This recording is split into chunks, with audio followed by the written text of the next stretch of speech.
കുറച്ച് ദിവസങ്ങൾക്ക് മുമ്പ് റോഷൻ മഹറിന്റെ ഒരു അപ്ഡേറ്റ് ഉണ്ടായിരുന്നു. എന്താണെന്ന് വെച്ചാൽ ഒഡീഷ എഫ് സി ലോൺ അടിസ്ഥാനത്തിൽ എഫ് സി ഗോവയിൽ നിന്ന് ഉദാന്ത സിംഗിനെ കൊണ്ടുവരുന്നു. നമുക്ക് എല്ലാവർക്കും വിശ്വസിക്കാൻ നല്ല പ്രയാസം ഉണ്ടായിരുന്നു. കാരണം ബംഗളൂരു എഫ് സിയുടെ ഹൃദയത്തിനെ എഫ് സി ഗോവ പറിച്ചെടുത്തുകൊണ്ട് പോയത് കണ്ടവന്മാർക്ക് ലോണിൽ കൊടുക്കാനാണോന്നും. അങ്ങനെ ലോണിലേക്കും കാര്യങ്ങളൊക്കെ ഒന്നും കൊടുക്കുന്നില്ല. പക്ഷേ ഇങ്ങനെ പറിച്ചുകൊണ്ട് പോയ ചരിത്രമുണ്ട്. കാരണം കേരള ബ്ലാസ്റ്റേഴ്സിന്റെ മധ്യനിരയിലെ എഞ്ചിനായിരുന്ന പ്യൂട്ടിയെ Mohun Bagan super giants sign ചെയ്ത് കൊണ്ടുപോയിട്ട് ഒഡീഷയിലേക്ക് മറിക്കുന്ന കാഴ്ച നമ്മൾ കണ്ടതാണ്.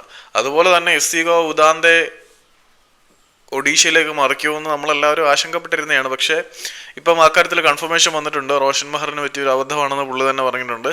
യഥാർത്ഥത്തിൽ അവർ മുംബൈ സിറ്റിയിൽ നിന്ന് എഫ് സി ഗോവയിൽ നിന്ന് ഒരു താരത്തിനെ ലോൺ അടിസ്ഥാനത്തിൽ കൊണ്ടുവരുന്നുണ്ട്. പേപ്പർ വർക്കും കാര്യങ്ങളൊക്കെ പെൻഡിങ് ആണെന്നേ ഉള്ളൂ. അത് റൈനിയർ ഫെർണാണ്ടസ് ആണ്. അപ്പം സെർജിയോ ലൊബേര എന്ന ഒഡീഷ എഫ് സിയുടെ പരിശീലകന്റെ ഏറ്റവും പ്രിയപ്പെട്ട ശിഷ്യന്മാരിൽ ഒരാളാണ് റൈനിയർ ഫെർണാണ്ടസ്. എന്താണെന്ന് വെച്ചാൽ സെർജിയോ ലൊബേര മുംബൈ സിറ്റിയുടെ പരിശീലകനായിരിക്കുന്ന സമയത്ത് റൈനിയർ ഫെർണാണ്ടസ് അവർക്കൊപ്പം ഉണ്ടായിരുന്ന താരമാണ്. ആ ഒരു താരത്തിന് റൈനിയർ ഫെർണാണ്ടസ് എന്ന ഒഡീഷയുടെ നിലവിലെ പരിശീലകനായ സെർജിയോ ലൊബേരയുടെ പ്രിയ ശിഷ്യന്മാരിൽ ഒരാളാണ് റൈനിയർ. ആ റൈനിയർ ഇപ്പോൾ ഗോവയിലാണ്. റൈനിയറെ ലോൺ അടിസ്ഥാനത്തിൽ ഒഡീഷ എഫ് സി തങ്ങളുടെ കൂടാരത്തിലേക്ക് കൊണ്ടുവരുന്നുണ്ട്. അപ്പം റൈനിയറിന്റെ കാര്യം അപ്ഡേറ്റ് ചെയ്യുന്നു.